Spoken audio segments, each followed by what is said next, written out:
I found out my sister had taken a loan out in my name 40 minutes before I was scheduled to put down someone's dog. That's not a metaphor. I was standing in an exam room in Bozeman, Montana, gloved up, syringe ready, when my phone buzzed on the counter with a fraud alert for $31,000. I finished the appointment first. You don't make a grieving family wait on your personal emergency. That's the job. That was always the job. My name is Renata Cole. I'm 39. I own a rural veterinary practice that covers 11 ranches and a town of 4,000 people, and for 14 years, I have also been the only functioning bank account in my family. I want to tell you what happened after that alert. The phone call that came at 2 a.m. accusing me of theft. The sheriff's deputy who stood in my mother's driveway with his hand near his belt. And the sentence my mother said to me on Mother's Day that I am never going to be able to unhear. But first you need to understand what 14 years of being useful does to a person. Because it doesn't feel like exploitation while it's happening. It feels like love with a receipt. My father left when I was 19 and never came back. My mother, Delphine, raised my younger sister Kayla mostly on hope and casseroles from the church. I paid my way through vet school on loans and grief and about 4 hours of sleep a night, and the day I opened my own clinic, my mother cried and said, "Finally, someone in this family made it." I heard that as pride. I understand now it was a job description. Kayla was 22 when her first boyfriend left her with a baby and no lease. I co-signed the apartment. 26 when the car got repossessed. I bought her a used Corolla, paid in full, because a woman needs to get to work. 30 when she wanted to invest in herself and open a mobile grooming business. I said no the first time. I said no the second time. The third time, she brought my mother into the room, and my mother said the sentence that has funded half my sister's adult life. "Renata, you have so much. Would it kill you to help your own blood?" So I helped. I bought her a used cargo van, titled in my name because my credit was the only thing strong enough to get a decent interest rate, insured under my clinic's policy because it was easier. I told myself, temporary. I told myself that for 4 years. Here's the detail that should have warned me. Not once in 4 years did my sister ask what my week looked like. The calls only ever went one direction. "Renata, the van needs brakes. Renata, I'm short for the lease. Renata, can you look at this for me real quick?" I built an entire emotional economy around being asked, and I mistook the constant demand for closeness. The fraud alert on my phone that Tuesday was for a $31,000 personal loan, opened 4 months earlier, in my name, against my clinic's business credit. The account used to expand her grooming business into a second van and, it would turn out later, a down payment on a boat that was currently sitting in my mother's driveway with a bass fishing wrap on the side. I didn't scream. I did what I always do. I called the bank, froze the account, and asked for the transaction history. And then I sat in the clinic parking lot at 6 p.m., after the whole town had gone home, and read it line by line. The first withdrawal was made on a day I remembered specifically, because it was the day I was in surgery for 11 hours saving a rancher's prize stallion from colic. While I was elbow deep in a horse, someone was in a bank 3 towns over, forging my signature. I knew exactly whose handwriting that was. I'd watched her practice mine in a school notebook when we were kids, for notes excusing herself from gym class. I drove to my mother's house that Saturday with the printout in a folder, because I bring folders to arguments the way other people bring anger. I sat my sister down at my mother's kitchen table and laid it out. Kayla didn't deny it for more than 90 seconds. "I was going to tell you once the second van started paying for itself," she said. "It's basically our money anyway. You weren't even using that credit." My mother didn't ask Kayla a single clarifying question. She turned to me and said, "You have a whole clinic, Renata. She has nothing. Does it really cost you anything to let this go?" I wrote out an agreement anyway. Kayla admitted the debt in writing. 30 days to make a first payment. If she did, I would not file a police report. She signed it, smirking a little, like she'd gotten away with something even while admitting she'd done it. The deadline came. Nothing. No payment, no call, no acknowledgement that a deadline had ever existed. And on the second Sunday of May, I drove out to my mother's for Mother's Day anyway, because some part of me still wanted to believe that a good enough dinner could undo a bad enough year. I brought peonies. My mother loves peonies. I brought a photo album, 40 years of our family, ending on a picture of my mother holding me as a newborn, looking, for once, entirely unguarded. Kayla's boyfriend was on the porch drinking a beer at 11 in the morning, next to a boat I recognized instantly from the fraud statement. My niece, Marisol, met me at the car and hugged me hard enough to leave a mark. "I'm glad you're here, Aunt Wren," she whispered, and something in her voice told me she already knew what kind of day this was going to be. We made it through the ham. I asked one quiet question, low, no audience, the kind of question you ask when you're still hoping for a private answer. "Kayla, your 30 days ran out 2 weeks ago. Where are we?" That was all. No raised voice. My mother came out of her chair like I'd struck the table. "Not today," she said. "Not on my day." I told her it was a question, not an accusation, and that was the match to the gasoline. She said I'd always kept score. She said the clinic had made me cold, made me count pennies against my own blood. And then she looked at me, and something in her face went to a place I had genuinely never seen it go, and she said, "I don't know when you decided you were better than this family. I wish you'd never gotten so big for us." I stood. I folded my napkin once, corners even. "Then stop asking me to carry you," I said, and I picked up my keys and walked to my van. I made it 4 minutes down the county road before my phone lit up. My mother, in all caps. "Bring Kayla's boat trailer back, or I'm calling the sheriff." I want you to sit with that sentence, because I had to.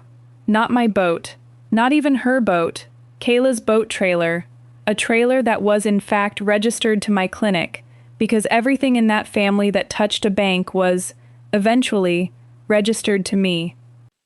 I pulled over. I read it twice. Something in my chest went flat and quiet, the way a scale reads 0, right before you weigh something heavy. I typed one word. Go ahead. 19 minutes later, my phone rang. Marisol, whispering from a hallway. "Aunt Wren, Grandma called the sheriff. She told them you stole the trailer. There's a truck out front already." I turned the van around. The deputy's name was Osei, and he'd already run the trailer's plate before I pulled up. I heard him say it to my mother, patient as a man reading weather off a chart. "Ma'am, this comes back registered to Cole Veterinary Services. Is that you?" My mother said the sentence I will remember on my deathbed. "It's family property. We don't split hairs like that." I stepped out of the van and handed Deputy Osei my registration, my insurance card, and a photo of the loan documents on my phone, the ones with the forged signature on them. He looked at each one slowly. "Ma'am," he said to my mother, "the registered owner is standing right here, and she didn't report anything stolen. I think we're done." He wrote her a warning about false reporting. He told her, gently, that the next call like this wouldn't end in a warning. My mother didn't scream at the deputy. She screamed at me. "Do something, Renata. You're supposed to fix things." Even with a sheriff's deputy on her lawn, from her own phone call, I was not her daughter in that moment. I was a service she'd expected to keep running for free, and the service had, for the first time in 14 years, declined the call. That night, in a motel outside town, I did what I do best. I took inventory. Every autopay. Every just this once. The grooming van, the Corolla, 4 separate small loans between 2019 and now. I added it up on the motel notepad at 2 in the morning.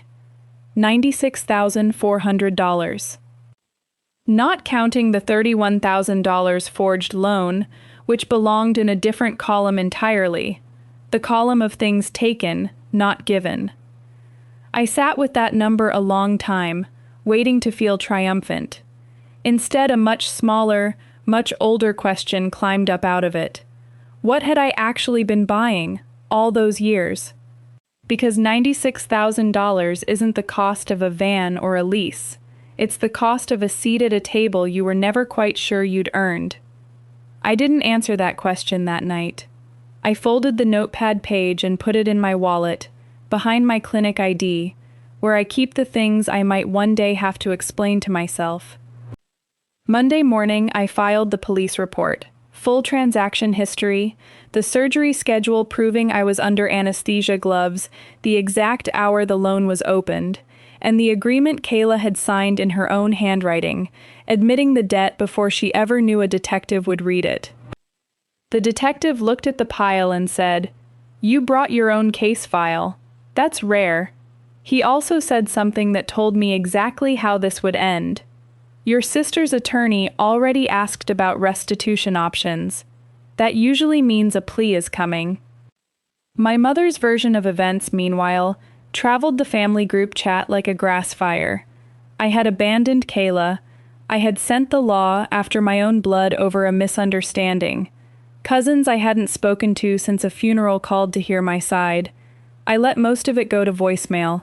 You cannot win a story war against the person who taught you how to tell stories. I had documents. She had an audience. Only one of those holds up in a courtroom, and that was the only room I planned to be in. Here's the twist nobody in my family saw coming, though, including me. 2 weeks later, going through boxes at my mother's house to retrieve my own vet school diploma, my niece Marisol found a rent ledger in a shoebox under my mother's bed. $50, every month, for 30 years, paid from my mother to her mother, my grandmother, labeled board. My mother had been taught, exactly the way she'd taught Kayla, that love had a monthly invoice. She hadn't invented the system. She'd inherited it and handed it down without ever once looking at the bill. I sat with that for 3 days. It didn't undo the forged loan. It didn't return the money. But it explained, for the first time in my life, why my mother could stand in her own driveway and genuinely believe that a $40,000 boat was simply family property. Kayla took a plea in late summer, restitution, probation, no jail, which surprised the people who'd spent the season calling me heartless. I never wanted my sister in a cell. I wanted the forgery to stop being invisible, and a judge just ordered her to pay it back in a way a birthday card never would have. My mother called once more, in December, voicemail only, in a voice I hadn't heard since before my father left, soft, unarmored. "I said something wicked to you, Renata. I've thought about it every day. Come to dinner. Just us. No boats, no lawyers. I'll make your father's chili. No demands attached." For the first time in 14 years, nothing was asked of me in the same breath as an apology. I went. We ate at a table with nothing on it but food. She didn't hand me an envelope. She didn't mention the loan. At the end of the night, standing at her door, she said the thing I'd apparently been waiting my whole adult life to hear. "You were never supposed to be the parent, Renata. I just didn't know how to stop letting you." I didn't need her to sign anything after that. I needed her to say it once, without a price attached, and she finally did. I still send Kayla's restitution checks to the bank myself, because old habits about being the reliable one don't die easy. But I stopped covering the shortfall the day the check is short.